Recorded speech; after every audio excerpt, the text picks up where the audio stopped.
guys, welcome to the Mainspringer channel. I'm Parikh, and in today's video we're going to talk about a watch that has been around for over 7 years, but surprisingly there aren't too many videos about this watch on the internet. So I figured I had a chance to get hold of this watch from a friend of mine, and I thought I'd do a review on this watch. The watch is from a brand called Chanel, which a lot of you might know. They are one of the premium fashion brands out there with the likes of Hermes and Louis Vuitton. And a lot of these brands have been trying to make their break into the watch market with a lot of heavy investments in this area.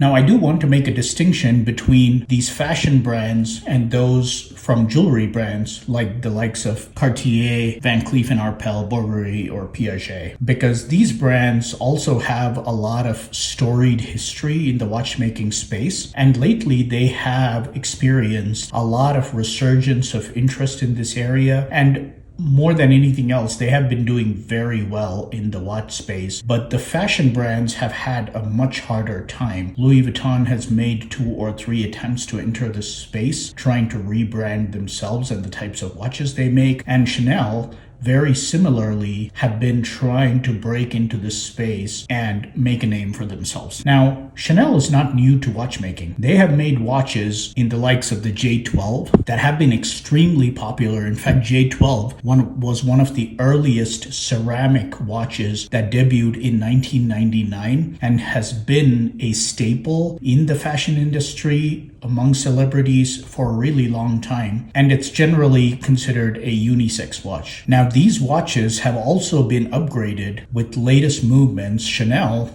has a stake in the company called Kinesi, which also provides movements to brands such as Tudor, Fortis, etc. And because of this, they are able to equip watches like the J12 with higher quality movements, such as the ones from Kinesi. All that said, the watch we're talking about today is a very different watch from their approach with the J12. The watch we're looking at is called the Monsieur de Chanel, and it is Chanel's first foray into high horology watchmaking, unlike what we've seen from anything from the brand so far. The watch we're looking at has a 40mm diameter case. It's made of white gold, and the watch features a jumping hour display at the bottom. In the middle, in the smaller dial, is the running seconds hand, and then the larger dial basically shows the minute hand. And it's not a traditional minute hand, it is a retrograde minute hand. And what that means is this minute hand makes a rotation of about 240 degrees. And once it hits the 60-minute marker,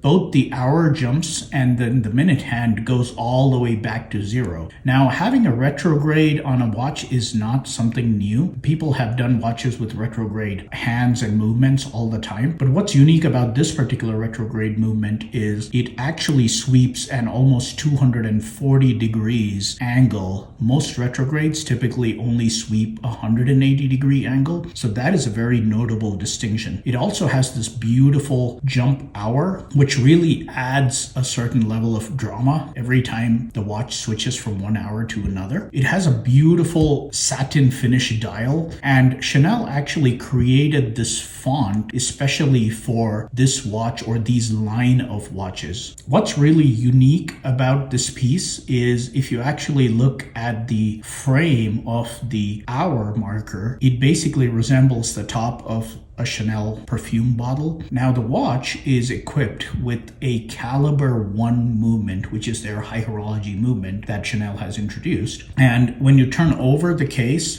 before I get to the movement, the case itself has a beautiful heft. There's something about this case that reminds me of brands like Longa. It's got a lovely finish. It's got this inset cylinder on top of which it has this nice lip. You can see the crown of the watch features this lion logo, which is Chanel's logo. And when we turn over the watch, you are graced with the beautiful caliber 1 movement. Now, what makes this particular watch high horology? Now, so Chanel has been getting into this space with a lot of investment. Chanel has a 20% stake in brands like FB Journe, and they also have a certain level of investment that they have put into Romain Gaultier. Both FB Journe and Romain Gaultier are very high-end independent watchmakers in this space. And this particular movement was designed by Romain Gauthier, and I believe the parts are also made, some of the parts are made by the factory of Romain Gauthier. It has this beautiful circular bridge that you can see that really holds all the gear train in place. It's got this beautiful star motif balance wheel, which you can see because right now it's stationary, and overall it's got this nice anthracite ADLC type coating on the entire movement, and it looks extremely well finished, beautifully laid out. I mean, it is very pleasing to the eye to look at this movement in a certain level of three-dimensional placement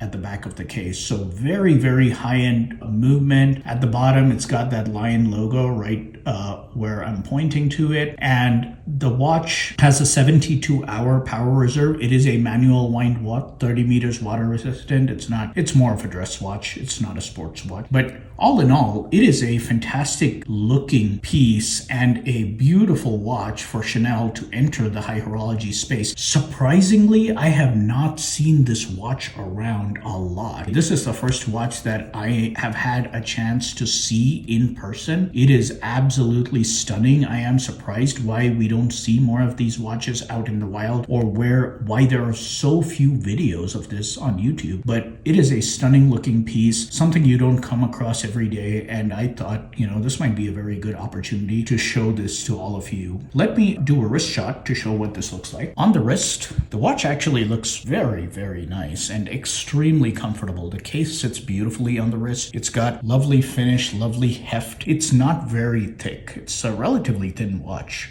for its size. Again, the watch community does not take a lot of these watches seriously, or I should say the broader watch community doesn't take a lot of these fashion watches seriously, but I am sure there are connoisseurs who tend to identify these watches and are early adopters of such watches more so, and that's the case with a friend of mine who graciously lent this watch for this review. So that's really all I had to share. Thanks for all who are watching and supporting this channel. Please do like and subscribe if you have liked this video. Let me know your thoughts on these fashion brands. Everybody's trying to get into this space. The watch market is a huge revenue maker for a lot of these brands, and there's plenty of competition. And these brands have a lot of financial backing, so they can make these really big investments to make a big splash in this space. Thank you for watching, and have a great day.